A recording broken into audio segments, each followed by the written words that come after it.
பிதா, குமாரன், பரிசுத்தாவின் திருப்பெயராலே ஆமென். கர்த்தருக்குள் பிரியமானவர்களே, உங்கள் யாவரையும் ஆண்டவராகிய இயேசு கிறிஸ்துவின் இனி நாமத்தில் வாழ்த்து என்னுடைய ஸ்தோத்திரத்தை நான் தெரிவித்துக் கொள்கிறேன். இந்த ஞாயிறன்று உங்கள் எல்லாரையும் இப்படி சந்திப்பதில் நான் மகிழ்ச்சி அடைகின்றேன். ஆண்டவராகிய இயேசு கிறிஸ்துவினுடைய வல்ல பிரசன்னம் நம்முடைய உள்ளங்களிலும் இல்லங்களிலும் தங்கியிருந்து நம் அனைவரையும் மென்மேலும் ஆசீர்வதித்து இந்த இக்கட்டான காலங்களிலே நமக்கு போதுமானவராக இருந்து தொடர்ந்து வழிநடத்த ஆண்டவரிடத்திலே நாம் அன்றாட கடமைப்பட்டிருக்கிறோம்.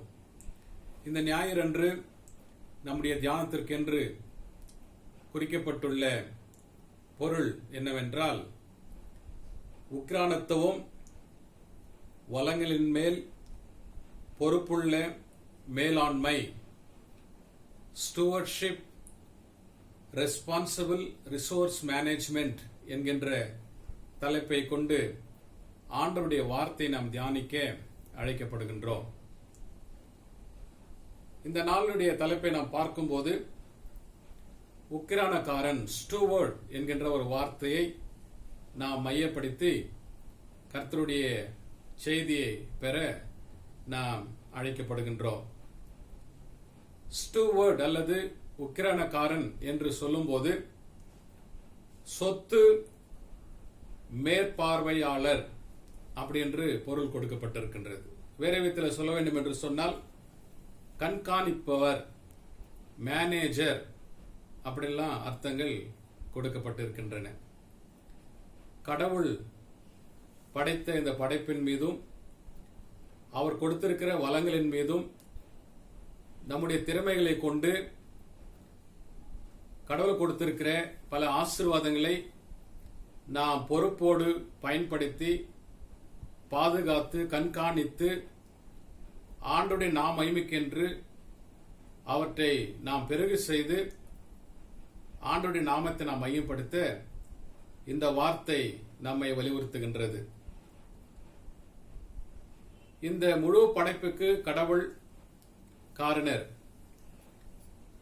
பூமியும் அது நிறைவும் உலகமும் அதில் உள்ள குடிகளும் கர்த்தருடையது என்று திருமறை சொல்லுகின்றது. எல்லாவற்றையும் ஆளுகை செய்யக்கூடியவர் கடவுள். மனிதனை விசேஷமாக படைத்து இந்த பூமியிலே காணப்படுகிற பல்வேறு ஆசீர்வாதங்களை அந்த மனிதன் பெற்று அவைகளை பாதுகாத்து திறமையோடு பொறுப்போடு மற்றவர்களுக்கு அதை பகிர்ந்து கொடுக்கிற நிலையிலே மனிதனை கடவுள் தன்னுடைய சாயலிலே படைத்திருக்கின்றார். எனவே இந்த நாளிலே கடவுளுடைய படைப்பையும் கடவுளுடைய சாயலிலே படைக்கப்பட்டுள்ள மனுகுலத்தையும் திறமைகளையும் தாளந்துகளையும் நாம் பொறுப்புடன் பயன்படுத்தி கர்த்தருக்கு உகந்த உக்கிரானக்காரர்களாக நாம் வாழ வேண்டும் என்று சொல்லி இந்த நாளின் செய்தி நமக்கு வெளிப்படுகின்றது. இன்றைய தியானத்திற்கென்று குறிக்கப்பட்டுள்ள 3 திருமறை பகுதியின் அடிப்படையில் 3 முக்கியமான கருத்துக்கள் இப்படியாக நமக்கு விளங்குகிறது. ஸ்டூவர்ட் உக்கிரானக்காரன் என்று சொல்லும்போது, மேனேஜர் மேலாளர், பொறுப்பாளர், கண்காணிப்பவர் என்றெல்லாம் நாம் புரிந்து கொண்டிருக்கின்றோம். எதை நாம் கண்காணிப்பது அப்படி என்ற ஒரு கேள்வியோடு இந்த தியானத்தை உங்களோடு நான் பகிர்ந்து கொள்ள விரும்புகின்றேன். முதலாவதாக நாம் பார்க்கும்போது டைம், இரண்டாவதாக டேலண்ட்ஸ், மூன்றாவதாக ட்ரெஷர். முதலாவது கருத்தை நாம் பார்க்கும்போது டைம் மேனேஜ்மெண்ட், நேரத்தை நாம் எப்படி கண்காணித்து பயன்படுத்தி கடவுளுடைய நாமத்தை மையப்படுத்துவது. இந்த நாளுக்கென்று குறிக்கப்பட்டுள்ள பழைய ஏற்பாட்டின் வேத பகுதி யாத்ராகமும் 18ஆம் அதிகாரம் 13-21 வசனங்களை நாம் பார்க்கும்போது அங்கே நேரத்தை குறித்து ஒரு விளக்கத்தை, ஒரு தெளிவான செய்தியை கொடுத்திருப்பதை நாம் பார்க்கின்றோம். மோசே இஸ்ரவேல் மக்கள் மீது தலைவராக இருந்து மக்களுக்கு நியாயம் தீர்த்து அவருடைய குறைகளை விசாரித்து வருவதை இந்த பகுதியில் நாம் படிக்கின்றோம். யாத்ராகமம் 18ஆம் அதிகாரம் 13ஆம் வசனம். மறுநாள் மோசே ஜனங்களை நியாயம் விசாரிக்க உட்கார்ந்தான். ஜனங்கள் காலமே துவக்கி சாயங்காலம் மட்டும் மோசேக்கு முன்பாக நின்றார்கள். காலையிலிருந்து சாயங்காலம் வரையிலும் மோசேக்கு முன்பாக நிற்கிற ஒரு ஜனக்கூட்டம். இதை மோசே மாமன் கவனித்து, நீ செய்வது சரியல்ல என்று சொல்லி மோசேக்கு உணர்த்துவதை இந்த பகுதியிலே நாம் படிக்கின்றோம்.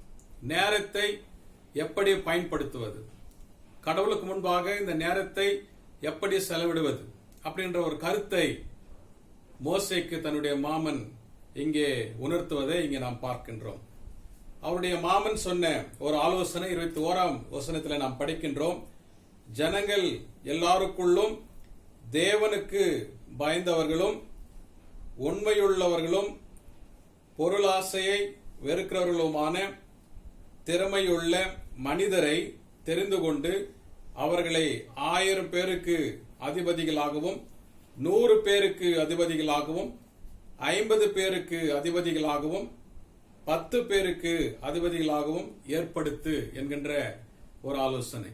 அதன்படியே மோசே தன்னுடைய நேரத்தையும் திறமைகளையும் தலைமைத்துவத்தையும் பகிர்ந்து கொடுத்து அப்படி செய்வதை இங்கே நாம் பார்க்கின்றோம். இந்த வசனங்கள் எதை நமக்கு வெளிப்படுத்துகிறது? கடவுளுடைய நேரத்தை மக்களோடு செலவிடுவதும் அந்த நேரத்தை திறன்பட பயன்படுத்துவதும் கடவுள் கொடுத்திருக்கிற ஒரு மாபெரும் பொறுப்பாகும். எனவே நம்முடைய வாழ்க்கையிலும் ஒரு நாளைக்கு 24 மணி நேரம் நமக்கு உண்டு. எவ்வாறு இந்த நேரத்தை நாம் பயன்படுத்துகிறோம், எவ்வளவு நேரத்தை கடவுளுக்கு நாம் கொடுக்கின்றோம் என்றெல்லாம் சிந்தித்து செயல்பட இந்த நாளிலே நாம் கடமைப்பட்டிருக்கின்றோம். கடவுளுக்கு முன்பாக அவர் கொடுத்திருக்கிற அந்த நேரத்தை கடவுளுக்கு ஏற்ற விதத்திலே செலவு செய்து மக்களுக்கு நற்பணி செய்வதே இந்த முதல் கருத்து. டைம், நேரத்தை பிரயோஜனப்படுத்தி ஆண்டவருக்கு சாட்சியாக வாழ்வது ஒரு சவால் நிறைந்த ஒரு வாழ்க்கை. நாட்கள் பொல்லாதவர்களானபடியினால் காலத்தை பிரயோஜனப்படுத்துங்கள் என்று திருமறை நமக்கு எடுத்துரைக்கின்றது. இந்த கொடூரமான நாட்களில் இந்த இக்கட்டான சூழ்நிலை இருக்கிற நாம் நேரத்தை நாம் திறன்பட பயன்படுத்தி கடவுளுக்கு கொடுக்கிற நேரத்தை கடவுளுக்கு கொடுத்து மக்களுக்கு கொடுக்க வேண்டிய நேரத்தை மக்களுக்கு கொடுத்து இந்த உறவிலே தொடர்ந்து கடவுளுடைய நாமத்தை நாம் மையப்படுத்த அழைக்கப்படுகிறோம். அது முதல் கருத்து. இரண்டாவதாக நாம் பார்க்கும்போது டேலண்ட்ஸ், தாளந்துகளை நாம் பயன்படுத்தி நம்முடைய திறமைகளை வெளிப்படுத்தி அதை கடவுளுக்கு சமர்ப்பணம் செய்ய நாம் அழைக்கப்படுகிறோம். இந்த நாளுக்கென்று குறிக்கப்பட்டுள்ள நற்செய்தி பகுதி மத்தேயு எழுதின நற்செய்தி நூல் 25ஆம் அதிகாரம். இந்த பகுதியிலே நாம் பார்க்கும்போது ஒரு எஜமான் தன்னுடைய சொத்தை தன்னுடைய ஊழியக்காரர்களிடத்தில் ஒப்புவித்து தூரதேசத்துக்கு போகின்றான். ஒருவனுக்கு 5 தாலந்து, வேறொருவனுக்கு 2 தாலந்து, மற்றவனுக்கு 1 தாலந்தை கொடுத்து அவர் செல்லுகின்றார். 5 தாலந்து பெற்றவன் வேறு 5 தாலந்தை அவன் சம்பாதிக்கின்றான். 2 பெற்றவன் வேறு 2 அவன் சம்பாதிக்கின்றான். ஆனால் 1 தாலந்தை பெற்றவன் அது மண்ணிலே புதைத்து வைத்து பயன்படுத்தாமல் எஜமான் திரும்பி வரும்போது அப்படியே எடுத்துக் கொடுக்கிற விதத்தை இங்கு நாம் பார்க்கின்றோம். கடவுள் தாளந்துகளை, திறமைகள் எல்லாருக்கும் கொடுத்திருக்கின்றார். அவைகளை பயன்படுத்தி கடவுளுக்கு கணக்கு ஒப்பிப்பது நம்முடைய மிகப்பெரிய பொறுப்பாகும். மத்தேயு 25ஆம் அதிகாரம் 21ஆம் வசனத்தை நாம் படிக்கும்போது அவனுடைய எஜமான் அவனை நோக்கி, நல்லது, உத்தமம், உண்மை உள்ள ஊழியக்காரனே, கொஞ்சத்திலே உண்மையாயிருந்தாய், அநேகத்தின் மேல் உன்னை அதிகாரியாக வைப்பேன், உன் எஜமானுடைய சந்தோஷத்திற்குள் பிரவேசி என்றான். 5 தாளந்தை பெற்றவனை பார்த்து, வேறு 5 தாளந்துகளை உருவாக்கினவனை பார்த்து இயேசுவானவர் அல்லது எஜமான் சொல்லுகின்ற ஒரு மாபெரு கருத்து. கடவுள் கொடுத்த தாளந்துகளை கடவுளுக்கென்று நாம் பிரயோஜனப்படுத்தி விரித்தடை செய்து கடவுளிடத்திலே கொடுக்கும்போது ஆண்டவராக இயேசு கிறிஸ்து இப்படிதான் சொல்லுவார். அவருடைய பார்வையிலே உண்மையும் உத்தமுள்ள ஊழியக்காரர்களாக, அவருடைய மகிழ்ச்சியிலே பங்கெடுக்கின்ற ஊழியர்களாக, விசுவாசிகளாக நாம் இருக்க வேண்டும் என்று சொல்லி இந்த வசனங்கள் நமக்கு வெளிப்படுத்துகிறது. நேரத்தை திறன்பட பயன்படுத்துகிற நாம் தாளந்துகளையும் திறமைகளையும் பயன்படுத்தி விரித்தடச் செய்து கடவுளுடைய நாமமிக்கென்று கடவுளுக்கு கணக்கு ஒப்புவிக்கின்ற ஒரு நிலையில நாம் இருக்க வேண்டும், அந்த பொறுப்பினை நாம் நிறைவேற்ற வேண்டும் என்று இந்த வார்த்தைகள் நமக்கு வெளிப்படுத்துகின்றது. மூன்றாவதாக பார்க்கும்போது ட்ரெஷர். இந்த நாளுக்கென்று குறிக்கப்பட்டுள்ள நிருப வாக்கியம் 2 கொரிந்தியர் 8ஆம் அதிகாரம். ட்ரெஷர் என்று சொன்ன நமக்கு என்ன என்கிறது? அது பொருளாதாரத்தை குறிக்கின்றது. வேற விதத்தில் சொல்ல வேண்டும் என்று சொன்னால் ஸ்டூவர்ட் அல்லது கண்காணிப்பவர் என்பவன் கடவுளுக்கு காணிக்கைகளை தாராளமாக கொடுக்கின்ற ஒரு நிலையிலே இருக்கிறவன் என்று நாம் பார்க்கின்றோம். பொருளாதாரத்தை நாம் திறன்பட வைப்பதும் அதிலிருந்து ஒரு பங்கை கடவுளுக்கும் தேவையில் இருக்கிற மக்களுக்கு கொடுப்பதும் உக்கிரானக்காரனுடைய முக்கிய பொறுப்பாகும். இந்த பகுதியில் நாம் பார்க்கும்போது 2 கொரிந்தியர் 8ஆம் அதிகாரம் முதல் 2 வசனங்கள் அப்போஸ்தலனாகிய பவுல் இங்கே சொல்லுகின்ற ஒரு கருத்து.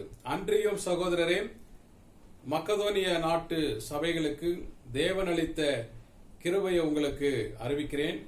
அவர்கள் மிகுந்த உபத்திரவத்தினாலே சோதிக்கப்படுகையில் கொடிய தரித்திரமுடையவர்களாயிருந்தும் தங்கள் பரிபூரண சந்தோஷத்தினாலே மிகுந்த உதாரத்துவமாய் கொடுத்தார்கள். ஸ்டூவர்ட் அல்லது உக்கிரானக்காரன் என்பவன் கொடுப்பவன். இந்த சபை, மக்கதோனிய சபை வறுமையிலே கஷ்டத்திலே எல்லாவற்றையும் இழந்த ஒரு நிலையில் இருந்தாலும், கொடிய தரித்திரத்தில் அவர்கள் இருந்தாலும் தாராளமாக கடவுளுக்கு கொடுத்தார்கள் என்று சொல்லி பவுல் அப்போஸ்தலன் சாட்சி கூறுவதை இந்த பகுதியில் நாம் படிக்கின்றோம்.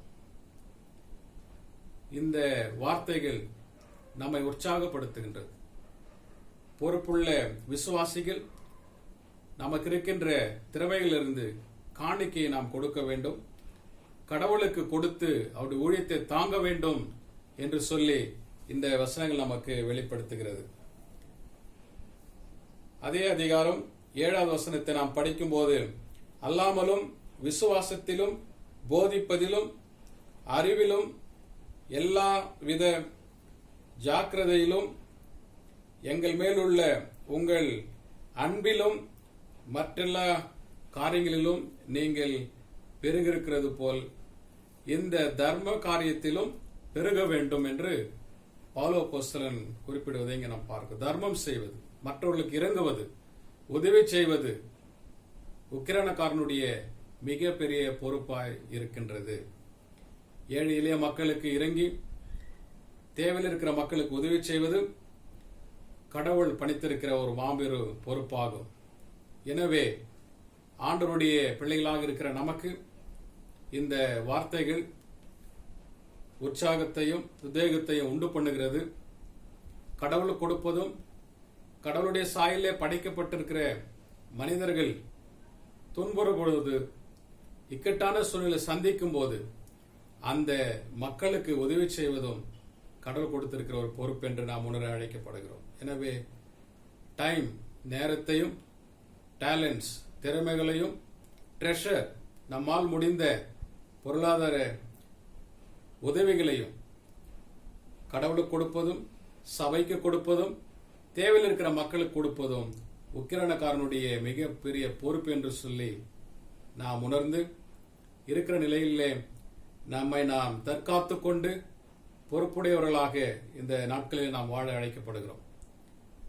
இந்த கொரோனா தொற்று பரவி வருகின்ற இந்த காலகட்டத்தில் கிறிஸ்தவ உக்கிரானக்காரர்கள் நாம் பெற வேண்டிய பொறுப்பினை உணர்த்துகின்றது.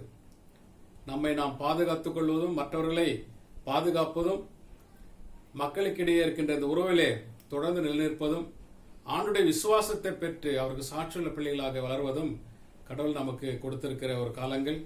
எனவே காலத்தை பிரயோஜனப்படுத்தி திறமைகளை கடவுளுக்கென்று நாம் பயன்படுத்தி தேவையில் இருக்கிற மக்களுக்கு நாம் இறங்கி உதவி செய்து ஆண்டவருடைய நாமத்தை நாம் மகிமைப்படுத்த அழைக்கப்படுகிறோம்.